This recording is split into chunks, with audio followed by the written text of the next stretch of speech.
Teens were at White Sox Park for a radio station promotion called Anti-Disco.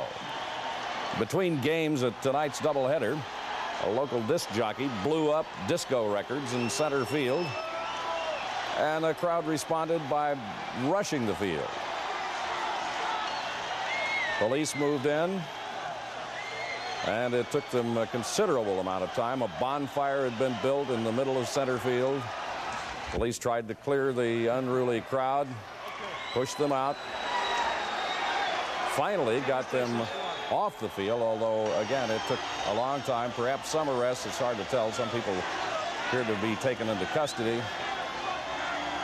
We don't know the exact nature of everything that's gone on out there so far, but News Center 5 staffer Mike Pumo is out there at Comiskey Park, and we have him on the phone right now. Mike? Hello. Jim. Yes, what's the current situation? They just canceled the second game. They canceled the second game because the field is unplayable, as determined by the umpires. Also, would they have run into a problem with the fact that they had such a long delay because of this? Yeah, there's a 1 a.m. curfew, and so they would have had to complete the game. But no injuries were reported in the melee. Disc jockey Dahl has held 2 similar rallies to stage blow-ups of disco records, each one resulting in a similar disturbance by youthful crowds. As we say, the second game... ...bonfire in center field, and they also ripped up some turf in front of the pitcher's mound, about a foot wide and about 10, 12 feet long. And they had a meeting with Sparky Anderson and Don Kessinger and Bill Vecht, and one of the supervisors of the umpires was here along with the head umpire. And after that meeting, I guess they've decided to cancel the game. Okay. Any injuries that you know of?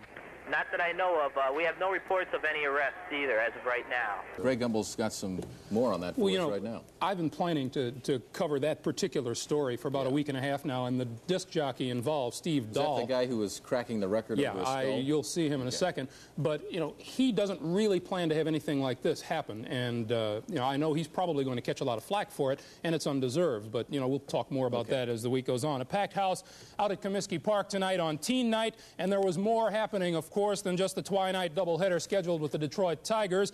In that first game, and the only game, as it turned out, the Tigers practically stole White Sox catcher Mike Colburn blind in Game 1. They got their first run on Colburn's wild throw to second base, and then they scored their first run, second run. Tom Brookins tripled into the left field corner to make it a 2-0 game.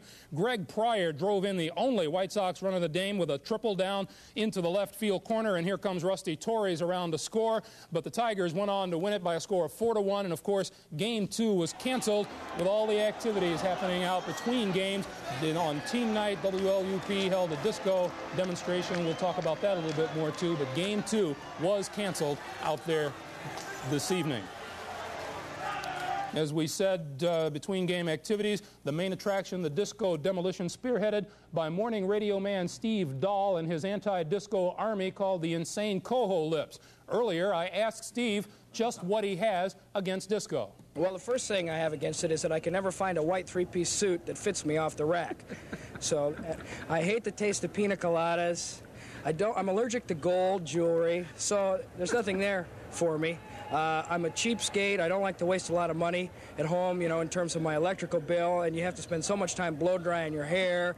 It's a waste of energy. Okay, I'm ecologically meaningful and cheap, so I'm not into it. I'd like to, if I could, show you how we destroy the disco records. And this is how I do it. I have to kind of get worked up a little bit. Psych job. Yeah, I chant to myself, coho lips, and then I just...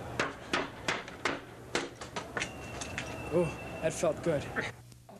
Well, worthy as the cause may be, the idea of the game was to blow up disco records in a box out in the middle of center field. That did happen, but after that is when the fans overran the field.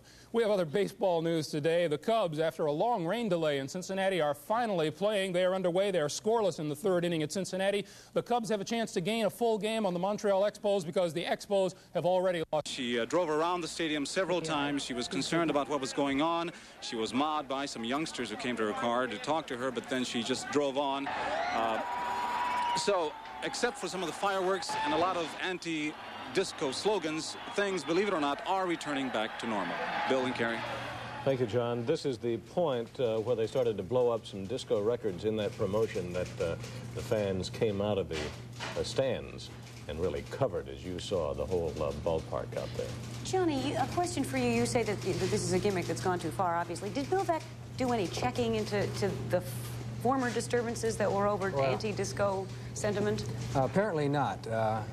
And that's the surprising thing, because Bill Veeck has a lot of good common sense. He's a good man, and he's very conservative when it comes to that respect. But I think he let his promotional aspirations get out of hand here, and he saw 50,000 fans there, and he went for it. Some of the White Sox people were playing down what we are calling a disturbance, saying there were no injuries. They didn't even see any rocks and bottles thrown. Kind of a summer night enthusiasm by the fans, but we do see on videotape the batting cage going over.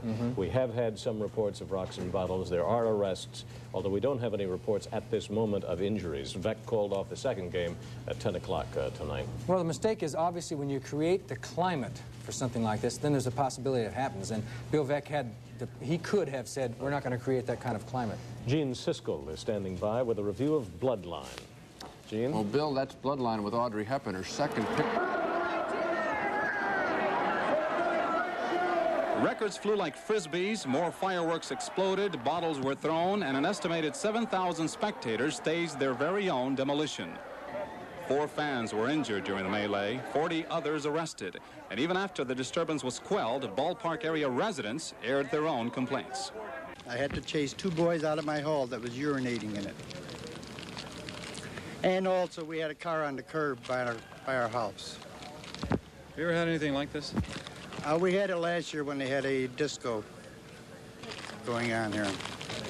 We're all constantly cleaning our halls and our streets here with beer cans from these people coming here.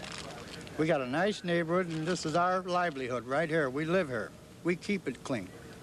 This morning, cleanup crews tried to repair the damage on the infield, but on the 37th floor of the Hancock building, it was business as usual for Steve Dahl and his anti-disco campaign.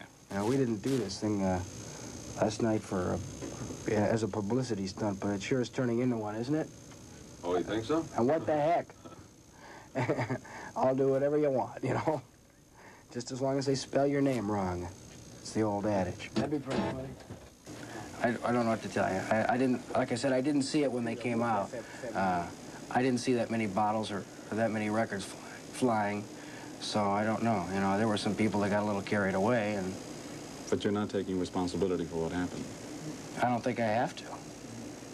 I haven't done anything. I packed Bill Veeck's baseball stadium for him, made him a lot of money last night, did my job, everybody liked it, I left. People wanted to come on the field, and their security people couldn't keep them in the stands. You'd do it all over again? I'm not a security guard. Would you do it over again? Yeah, with more security guards. No. Police are at a loss in trying to explain what happened last night. Everybody's looking for a fault. I don't think anybody actually planned to have a riot or planned to have problems. I think it was probably some good methodology to get a crowd, but it overworked. It was like a person puts an ad in a paper to sell something and they run out of goods. There's not enough goods. After the second game of the doubleheader was called off last night, spectators were told to keep your rain checks, but it is still unclear whether that second game will be forfeited. Channel 2's Bruce Roberts will have a live interview.